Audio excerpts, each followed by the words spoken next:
this is one thing that I've realized, that a lot about money is really about status. It's not about making more money. Hi, everyone. Welcome back to another episode of the Abundance Psyche podcast. I'm your host, Sudeshna, and today we are talking about stock picking. We all have that friend who will tell you that how stock picking is the best thing that happened to them and how they pick the best stocks on the planet and why you should listen to them and invest more in that one single stock that they are asking you to invest in.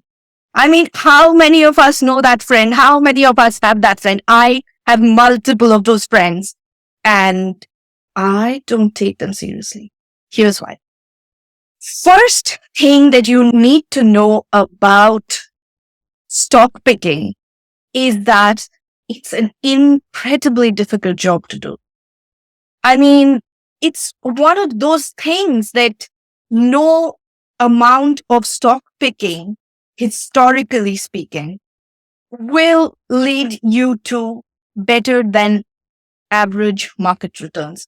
Somehow, the market returns are always higher than individual stock portfolios, even if you have 5 diversified stocks across your portfolio. And I said 5 diversified stocks. How can you even have 5 diversified stocks? A diversified portfolio, by its very nature, is a lot of stocks in it and a lot of asset classes within it. And therefore, when people come to me recommending their stocks, I say, okay, thank you for your advice. I will choose not to take it at this time. This is a fact that over time, there are hardly any traders who beat the market. I have known several of them over the decades, and I can tell you they all talk about it when the market is going up. Whether that be stocks, whether that be crypto, whether that be any asset class. Right now, most of them will come and talk to you about whiskey and wine investments, right? And for all I know, they could be great, right? But unless an independent financial advisor is giving you that advice, I would take that with bucket loads of salt, right?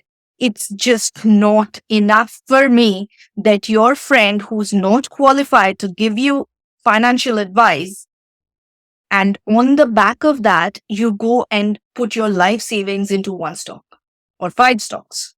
I mean, honestly, don't even listen to me if I ask you to go pick stocks, because it's very difficult to understand your financial situation, which is very unique to you and only you and someone who is sitting down with you, charging you money for it, is regulated by the regulator in your country, can probably provide you with information of where you should invest your money. So stock picking, bad idea according to me. Okay, even if that was a good idea, right? Like even if you are like the Einstein of stock picking or the Warren Buffett of stock picking, even then it takes tons and tons of analysis. It's not easy to understand what the company's financials are and how it's going through, what is happening. And retail investors, meaning you and I, are probably in the worst possible place to be placing our bets on individual stocks. We don't even have a Bloomberg terminal, which every trader within a bank will have access to, right? You and I are already playing from a place of lack of information. And with that, you also have your day job, which I'm going to assume is not financial services or trading. And if you have something like that, you have to put in time into your day job, into your normal life. Stock picking or analyzing every company and keeping up with their entire business takes time, energy, and sometimes money. And I know a couple of traders, individual traders, should I say, who trade on stocks, and they have told me that they don't beat the market. They do it purely for the fun of doing it. And for the first 10 years of them investing, they lost money. Now, imagine if you did not have to put in this time and effort, which I'm assuming the average person doesn't just like to look at company financials for like 10, 15, 20 years.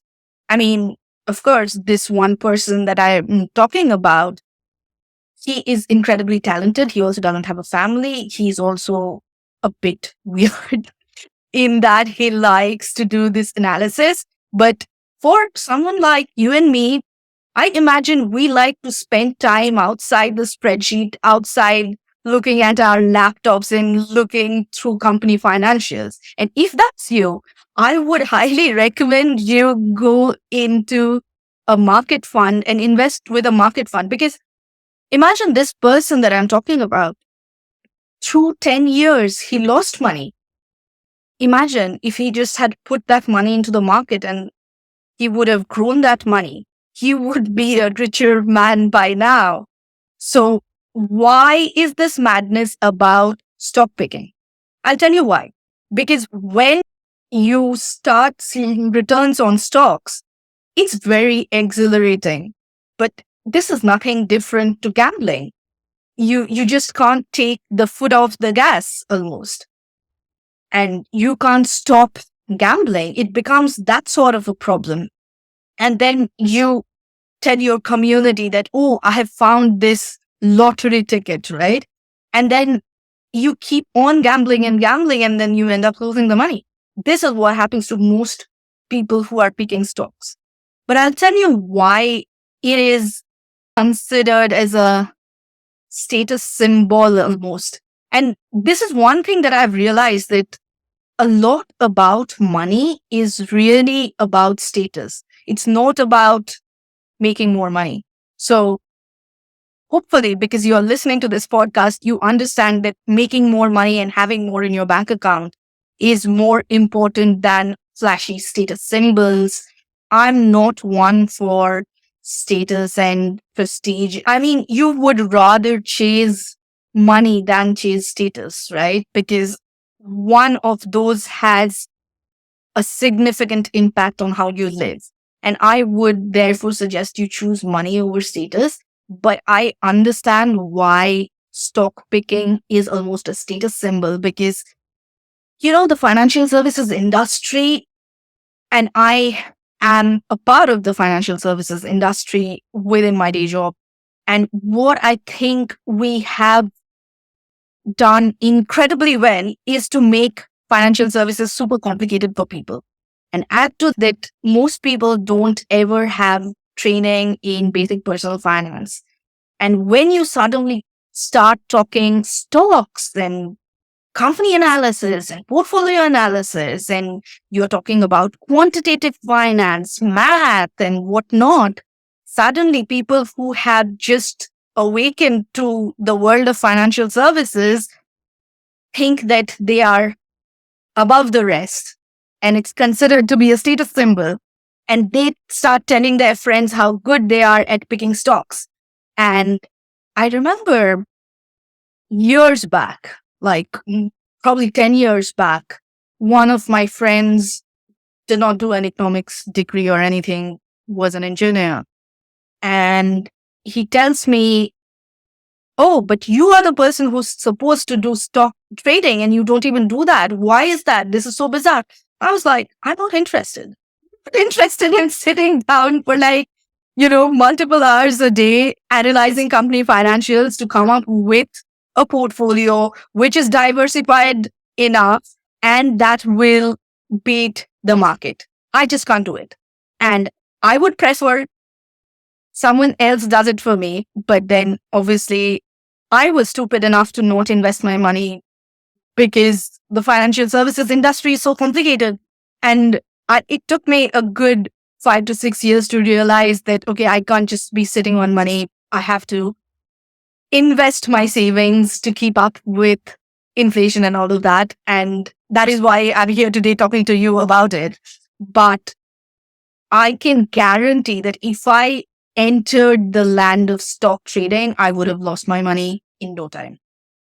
And do not let status dictate what you do with your money. So what your friend is suggesting that, you should learn all about stock trading and put your entire life's savings and time and energy into stocks, take a deep breath and say, I don't need this because I want to enjoy my life.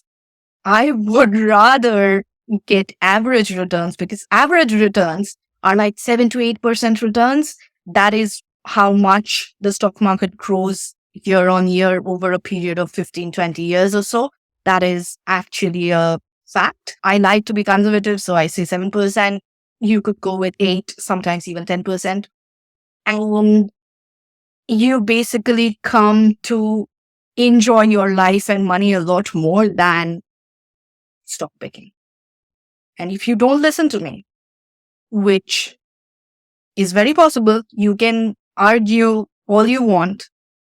But if you are not going to listen to me and try picking stocks, instead of taking advice from a friend, please take advice from an independent financial advisor, because at least they are equipped to guide you in the right direction. They have been registered with the regulator. They have been permitted by the regulator to give you that advice.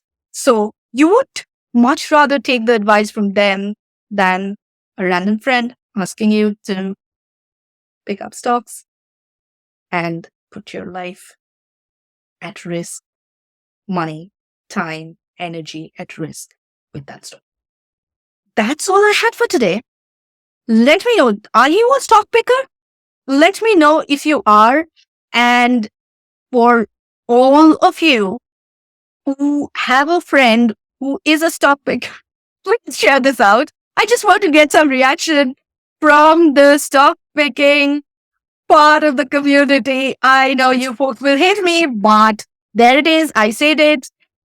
Please stop picking individual stocks. Okay, that's all for today. Thank you and have a great week. Bye.